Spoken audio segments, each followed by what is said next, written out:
लोकतंत्र को मजबूत करने में कला, संगीत जैसे माध्यमों का क्या रोल रहा है?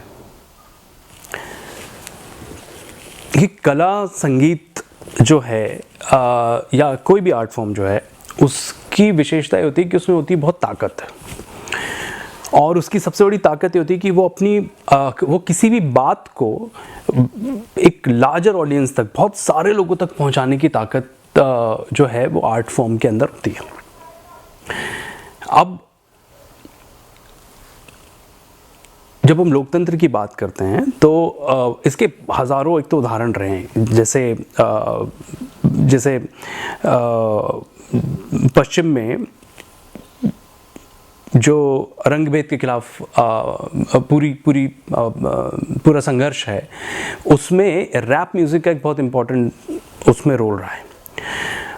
अब यहाँ ये जो उदाहरण है, इसमें मुझे जब हम रैप कहते हैं तो रैप म्यूज़िक ही क्यों यानी म्यूज़िक के तो और बहुत सारे फॉर्म्स होते हैं, लेकिन रैप म्यूज़िक का ही उतना बड़ा इम्पैक्ट क्यों रहा और दूसरे म्यूज़िक फॉर्म्स जो हैं वो इतना असर क्यों नहीं कर पाए?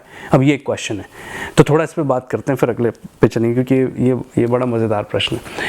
तो अब जो रैप होता है वो सीधे सीधे अपनी बात को कहना होता है, और उसमें एडिशनली थोड़ा रिदम होता है और थोड़ी बीट होती है, और आप अपनी बात कह रहे होते हो। तो क्योंकि बात इंपॉर्टेंट है, इसीलिए जब किसी विषय के आसपास आप बात करते हो तो वो बात लोगों तक ज्यादा पहुंचती है। उसके कंट्रास्ट में यदि अगर हम एक एग्जांपल लेते हैं कि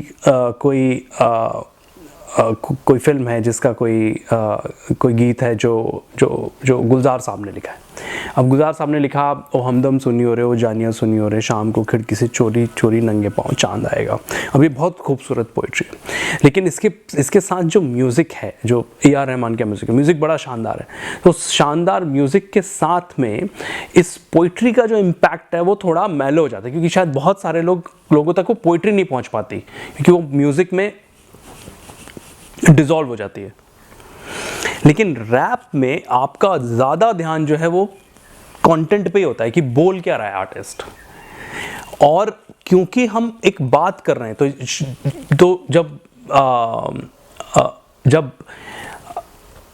एंटी रेसिज्म कोई बात कही गई होगी पश्चिमी देश में रैप के फॉर्म में, तो एक तो वो म्यूज़िक है तो उसकी रीच ज़्यादा है, और दूसरा क्योंकि वो रैप म्यूज़िक है तो बात बहुत क्लैरिटी से ऑडियंस तक पहुंची।